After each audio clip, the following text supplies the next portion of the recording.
کند یک نامه‌ای نوشت به فلسطین دلامنه، نوشت که من این خدا را که حقیقتش نمیشناسم قبول نخواهم کرد، حقیقت خدا را بر ما نشان بده منم بپذیرم. من اینجور دیدم که انشاءالله شاید نامه اینطور شروع نشه.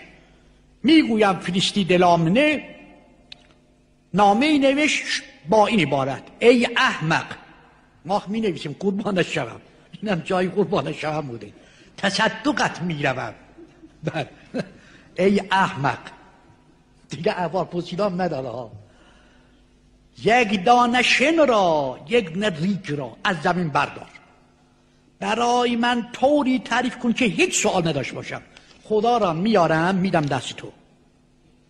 تو چه عاجزی از تعریف حقیقی یک دونه خاک که هیچ سوال نداشته باشه، چه بلند پروازی میکنی؟